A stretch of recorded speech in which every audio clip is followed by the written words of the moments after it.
तुम क्या क्या काम कर लेती हो? केदारनाथ की बड़ी बेटी सुषमा ने उस काम वाली लड़की से पूछा। सुषमा उधमपुर से अपने बाबूजी का हाल चाल जानने के लिए यहाँ आई थी। दोनों बेटियों की शादी हो जाने के बाद केदारनाथ अकेले रह गए थे। बीवी साल भर पहले ही गुजर गई थी। बड़ा बेटा जौनपुर में सरकारी अफसर था। बाबूजी की देखभाल के लिए एक ऐसी लड़की की ज़रूरत थी जो दिन भर घर पर रह सके और घर के सारे काम निपटा सके। जी दीदी, सब काम कर लेती हूँ। झाड़ू पोछा से लेकर खाना पकाने तक का काम कर लेती हूँ, लड़की ने आंखें मटकाते हुए कहा। किससे बातें कर रही हो सुषमा? केदारनाथ अपने थुलथुल तोद पर लटके गीले जनेऊ को हाथों से घुमाते हुए बोले। वे अभी अभी नहा कर निकले थे। उनके अधगंजे सिर से पानी टपक रहा था। एक लड़की है बाबूजी, घर के काम काज के लिए आई है, कहो तो काम पर रख ले। सुषमा ने बाबूजी की तरफ देखते हुए पूछा। केदारनाथ ने उस लड़की की तरफ देखा और सोचने लगे, भले घर की लग रही है, जरूर किसी मजबूरी में काम मांगने चली आई है। फिर भी आजकल घरों में जिस तरह चोरियां हो रही हैं, उसे देखते हुए पूरी जांच पड़ताल करके ही काम पर रखना चाहिए। बेटी, इससे पूछ कि यह किस जात की है? केदारनाथ ने थोड़ी देर बाद कहा। अरे, किस जाति की है तू? सुषमा ने बाबूजी के सवाल को दोहराया।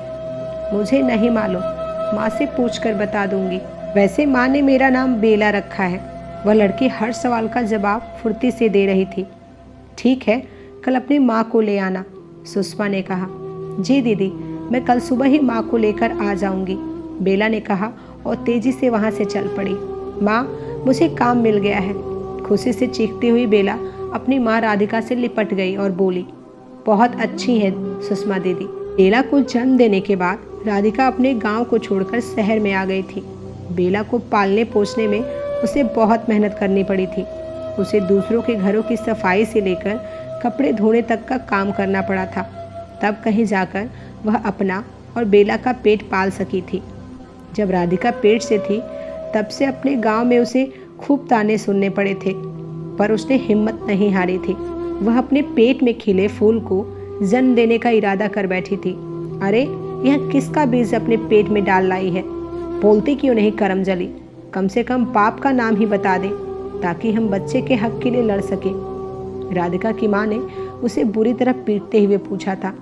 मार खाने के बाद भी राधिका ने अपनी माँ को कुछ नहीं बताया, क्योंकि वह आदमी पैसे वाला था। समाज में उसकी बहुत इज्जत थी और फिर राधिका के पास कोई सबूत भी तो नहीं था। वह किस मुंह से कहेगी कि वह शादीशुदा है, किसी के बच्चे का बाप है। एक तो हम गरीब, ऊपर से बिन ब्याही माँ का कलंक। हम किस किस को जवाब देंगे, किस किस का मुंह बंद करेंगे? राधिका की माँ ने खींचते हुए कहा था। क्या सोचा है तूने, चलेगी सफाई कराने को? माँ ने उसकी चोटी मरोड़ते हुए पूछा था। नहीं माँ, मैं कहीं नहीं जाऊंगी। मैं इस बच्चे को जन्म दूंगी। चाहो तो तुम लोग मुझे जान से मार दो, पर जीते जी मैं इस बेकसूर की हत्या नहीं होने दूंगी, राधिका ने रोते हुए अपनी माँ से कहा था। माँ की बातों से तंग आकर राधिका उसे बिना बताए अपने नाना नानी के पास चली गई और उन्हें सब कुछ बता दिया। राधिका की बातें सुनकर नानी पिघल गई और गांव वालों के तानों को अनसुना कर उसका साथ देने को तैयार हो गई। राधिका की माँ व नानी यह नहीं जान पाई कि आखिर वह चाहती क्या है, बच्चे को जन्म देने के पीछे उसका इरादा क्या था। माँ, चलना नहीं है क्या? सुबह हो गई है, बेला ने सुबह सुबह माँ को नींद से जगाते हुए कहा। हाँ बेटी, चलना तो है, पहले तू तैयार हो जा, फिर मैं भी तैयार हो जाती हूँ।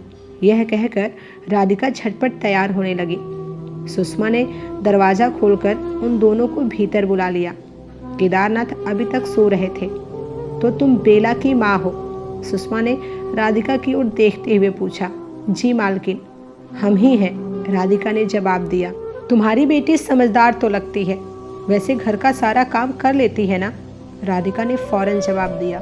बिल्कुल मालकिन, मैंने इसे सारा काम सिखा रखा है। तो ठीक है, रख लेते हैं, सारा दिन यहीं रहा करेगी, रात को भले ही अपने घर चली जाए। सुषमा ने बेला को हर महीने 500 रुपये देने की बात तय कर ली। कौन आया है बेटी? सुबह सुबह किससे बात कर रही हो? केदारनाथ जम्हाई लेकर उठते हुए बोले। कोई नहीं बाबूजी, काम वाली लड़की आई है, उसी से बात कर रही थी। सुषमा ने जवाब दिया। केदारनाथ बाहर निकले तो राधिका के लंबा सा घूंघट निकालने पर सुषमा को अजीब सा लगा। अच्छा, तो अब हम चलते हैं, राधिका उठते हुए बोली। तो ठीक है, कल से भेज देना बेटी को। सुषमा ने बात पक्की करके बेला को आने के लिए कह दिया। राधिका ने राहत की सांस ली।